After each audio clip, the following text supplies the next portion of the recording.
Hi viewers, welcome to our channel. మొత్తానికి భారత్ వ్యూహాత్మకమైన అడుగులు వేస్తూ వస్తోంది.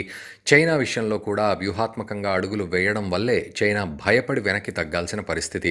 నిజానికి బఫర్ జోన్‌ని గూడా అందేసుకొని పూర్తిగా ఫింగర్ 4 వరకు ఆక్రమించేసుకుందాం అని చైనా అనుకుంది. కాకపోతే ఇప్పుడు ఫింగర్ 8 నుంచి చైనా వెనక్కి తగ్గాల్సిన పరిస్థితులు మొత్తానికి వచ్చేశాయి. 8 సార్లు కమాండర్ లెవెల్ మీటింగ్ జరిగిన తర్వాత 8వ లెవెల్‌లో మొత్తానికి కొన్ని సమీకరణాలు, రెజల్యూషన్స్ అయితే తీసుకోవడం జరిగింది. అందులో భాగంగా చైనా వెనక్కి తగ్గాల్సి వచ్చింది. అండ్ పీఓకే విషయంలో కూడా భారత్ చాలా గట్టిగానే ముందుకు వెళ్తోంది. సో పీఓకే ఖచ్చితంగా భారత్ తన ఆధీనంలోకి తీసుకుంటుంది అన్న ఎటువంటి డౌటు లేదు. మొత్తానికి దానికి సంబంధించిన స్ట్రాటజీస్ కూడా రన్ అవుతున్నాయి. బ్లూ ప్రింట్ కూడా రన్ అవుతోంది. సో చైనాకి గట్టి బుద్ధి చెప్పడం జరిగింది. చైనా అనుకుంది భారత్ ఎక్కడో తలొగ్గుతుంది, వెనక్కి తగ్గుతుంది అని.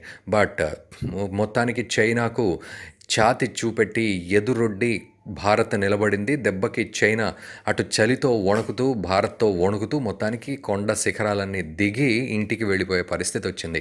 ఇప్పుడు పాకిస్తాన్ విషయంలో కూడా పీఓకే కోసం పాకిస్తాన్ ఇది ఆజాద్ కాశ్మీర్ అని గొప్పగా చెప్పుకుంటుంది. కానీ పాకిస్తాన్ ఖచ్చితంగా పీఓకేని భారత్కి ఇచ్చేసే పరిస్థితులు రోజురోజుకు వస్తున్నాయి. దానికి తగ్గట్టు త్రివిధ దళాలు కూడా తమదైన పద్ధతిలో స్ట్రాటజీస్ అన్నీ కదిలిస్తున్నాయి. So Indian army and air force చాలా అగ్రెసివ్గా ఉంది.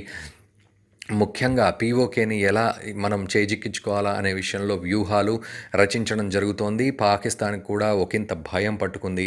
భారత్ ఎక్కడ పీఓకేను లాగేసుకుంటుందో, పాక్ని పూర్తిగా పక్కకు నెట్టేస్తుందో అని. పాకిస్తాన్ ప్రజలు కూడా చాలా ఆశ్చర్యంగా చూస్తున్నారు. ఇండియా ఇవన్నీ కూడా ఎలా సాధిస్తోంది, ఇంత వ్యూహాత్మకంగా అద్భుతంగా ఎలా ముందుకు వెళ్తోంది అనేది ఇండియా గురించి పాకిస్తాన్ కూడా ఆలోచిస్తోంది.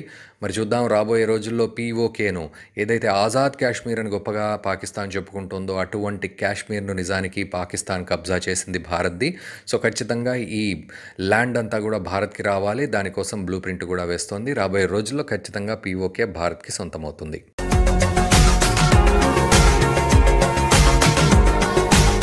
మరిన్ని అప్డేట్స్ కోసం మా ఛానల్ని సబ్స్క్రైబ్ చేయండి.